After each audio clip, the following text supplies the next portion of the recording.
చంద్రబాబు గారు రాకపోతే మీ బతుకులు నాశనం అయిపోతాయి. ఇది శాపనార్థం గాదు. శాసనం. అప్పట్లో పవన్ కళ్యాణ్ గారు గనక జగన్ ముఖ్యమంత్రి కాడు, కాబోడు ఇది శాసనం అని ఎట్లా చెప్పారో, మొన్న ఈ మధ్యన చేతిలో మట్టి పట్టుకుని నాశనం అయిపోతాడు అని ఎలా చెప్పారో, ఇప్పుడు రాధాకృష్ణ గారి శాపం. చంద్రబాబు రాకపోతే రాష్ట్రం నాశనం అయిపోతుంది అనేటువంటిది. ఒకసారి వీళ్ళని సైక్రాటిస్టులకి ఎవరికన్నా చూపెడితే బెటరేమో, రాధాకృష్ణ గారిని కూడా. ఎందుకంటే మిగతా వార్తలన్నీ జర్నలిజం చేస్తారు. ఒక్క ఆంధ్రప్రదేశ్ రాజకీయంలో ఎస్పెషల్లీ చంద్రబాబు, జగన్, ఈయనకి జగన్ నచ్చడు, తప్పేం లేదు, ఇంకో వ్యక్తి నచ్చాలని ఏం లేదు.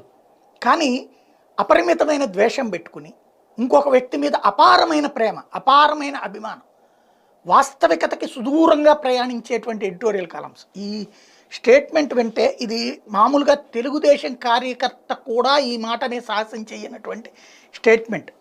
ఆంధ్రప్రదేశ్కి చంద్రబాబు అవసరం ఉందా, చంద్రబాబుకి ఆంధ్రప్రదేశ్ అవసరం ఉందా అంటే ఆంధ్రప్రదేశ్కే చంద్రబాబు అవసరం ఉంది. జగన్ పాలనలో రాష్ట్రం అధోగతి పాలైందని, రాష్ట్ర విభజన జరిగి 8 ఏళ్లు దాటినా రాజధాని కూడా లేని పరిస్థితి తలెత్తిందని, దుర్బుద్ధితో తీసుకున్న నిర్ణయాల వల్ల భవిష్యత్ అగమ్యగోచరం అవుతుందని ప్రజలు గుర్తించారు.